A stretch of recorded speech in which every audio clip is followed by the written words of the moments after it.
प्रक्रिया में तेजी लाने की मांग भी अब की गई है।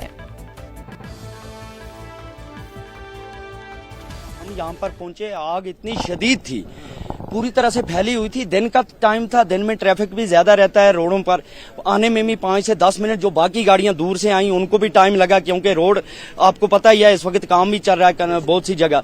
तो लेकिन सिलेंडर की वजह से ये ज्यादा जो तबाही हुई, ये गैस सिलेंडर की वजह से हुई। जब हम यहाँ, आप लोकल जो मकीम है यहाँ से, उनसे भी आप पूछ सकते हैं कि सिलेंडर किस कदर ब्लास्ट हो रहे थे। और दाएं बाएं जो मकान थे वो लकड़ी के थे। जब एक मकान में गए आग तो दूसरी मकान में भी फैल चुकी, क्योंकि लकड़ी और हवा का दबाव भी ज्यादा था। हमारी 22 फायर टेंडर ऑन जॉब थी, जिसमें हमारी वो जो बड़ी गाड़ी है सीढ़ी वाली, उसको आने में टाइम लगा। किस कारण लगा कि रोड ब्लॉक थी। पहले वो इधर से आई फतेह कदल से, फिर वापस की, फिर उसने सफा कदल का रुख अख्तियार किया, सफा कदल से फिर वो वापस आई। कम से कम 10-15 मिनट उसके वो जाया हो गए, क्योंकि रोड ब्लॉक थी। अगर वो बर वक्त यहाँ पर पहले रोड से पहुंच जाती तो फिर मजीद इस बिल्डिंग से उसमें भी ना आग फैलती, क्योंकि उसमें ऊपर से हम फायर फाइटिंग करते हैं। हमारे बहादुर फायर फाइटर ने, ऑफिसर ने, लोगों ने, पुलिस के जवानों ने, सब ने मिलकर काम किया, तो तब जाकर पीछे वाली जो बस्ती है बची। वरना इस कदर महीने में आपने सर्विस में पहली इतनी बड़ी आग देखी कि जो मतलब कुछ ही मिनटों में फैल चुकी थी सब जगह।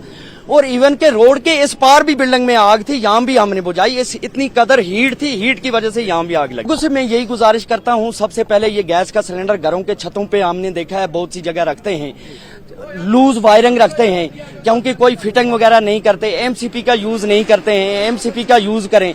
और साथ साथ में फायर ब्रिगेड जब पहुंचता है, फायर सर्विस का अमला पहुंचता है, खुदा रहा उनको कॉपरेट करें, पानी का सोर्स बताएं, उनको नजदीक रास्ता दिखाएं। उनकी पाइपें लेके उल्टा डालने से वो पाइप सीधा करने में और 5 से 10 मिनट चला जाते हैं। उससे जल्दी आग नहीं बुझती है, बल्कि और मजीद फैल जाती है। इसलिए जितना कॉपरेट करेंगे इतना कम नुकसान होगा। और खासकर नजदीक के जो फायर स्टेशन है उनका नंबर इनके पास होना चाहिए।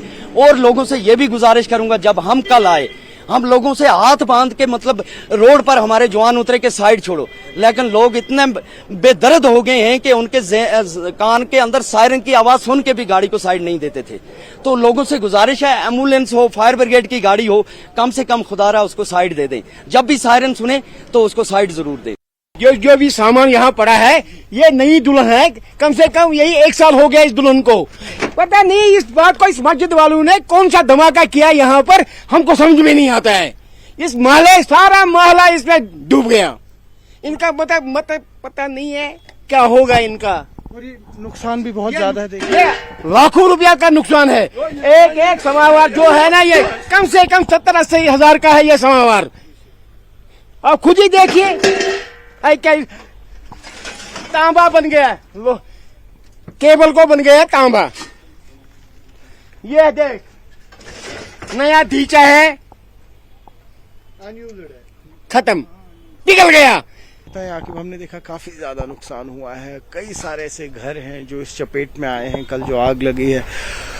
चाह क्या रहे हैं आप? कहीं ना कहीं आप चाह रहे हैं कंपनसेशन? ना कंपनसेशन तो वो तो बात ही नहीं। हम चाह रहे हैं बाज़म वाले यहाँ से अब हट जाए, क्योंकि इन्होंने ये तीसरी बार किया है। इन्हों की वजह से हमारे उस्ताद भी जेलों में बंद है, इन्हों की वजह से, क्योंकि इनको पैसा कमाना था। वो तो सच बोल रहे थे कि ये लोग चोर है, ये पैसे कमा रहे। वो आज हरियाणा जेल में, किसी और जेल में, इन्हों की वजह से। और जो ये चलाते चंद बंदे चलाते, वो तो पता नहीं कहाँ के। एक तो 10 किलोमीटर दूर है, दूसरा तो 20 किलोमीटर दूर है। और यहाँ के 2-3 मेंबर्स भी थे। मैं डरता नहीं हूँ, फीस मैं डरता भी नहीं हूँ। यहाँ के 2-3 बंदे थे जो इन्हीं के साथ काम करते हैं। वो कल देख रहे थे मस्जिद को, लेकिन अपने घरों को नहीं देखे, क्योंकि उनकी जेबों में पैसा जाता है। इसीलिए हम चाहते हैं इनको फुल इंक्वायरी हो जाए और बाज़म वाले खत्म हो जाए। हमारे यहाँ पर आप देख सकते हैं, ये एक मस्जिद थी मोहल्ले की, और यहाँ पर हमारे यहाँ के बच्चे कुरान पढ़ते थे। वो इन्होंने क्या किया, यहाँ के मोहल्ले के बच्चों को निकाल दिया, उधर से लाया दरसगाह। वो तो नाम का दरसगाह। अल्लाह की कसम, अगर एक को पकड़ेंगे ना दरसगाह के बच्चों को, कसम से अगर आयतुल कुर्सी भी आती होगी उनको, पता नहीं क्या करते हैं वहां पर। 50, मुझे एक बात बोली, कमर्शियल सिलेंडर है 40 बजे या 50 बजे, हफ्ते में एक होगा खर्च। 15 क्या कर रहे थे? 15 कमर्शियल सिलेंडर कर क्या रहे थे, वो भी 5 या 6 मंजिल पे। और मुझे ये, हम पागल हो गए, इधर से कहाँ आग लगी? अगर तो उधर से आग तो किचन से लगती है, इधर से क्यों ब्लास्ट हो गया? हम कंफ्यूज हो गए। आप देख सकते हैं सब खत्म हो गया, सब कुछ खत्म हो गया, और ये लोग एक बार भी नहीं नजर आएंगे। किस मुंह से आएंगे? इनको पता है हम जब पिछली बार 26 नवंबर को आग लगी, उस टाइम से 7 महीने हो गए या 6 महीने हो गए, लगभग मैं कसम खाकर बोल रहा हूँ, लगभग 6 करोड़ हो गए इनको फंड्स। वो कहाँ है वो पैसे?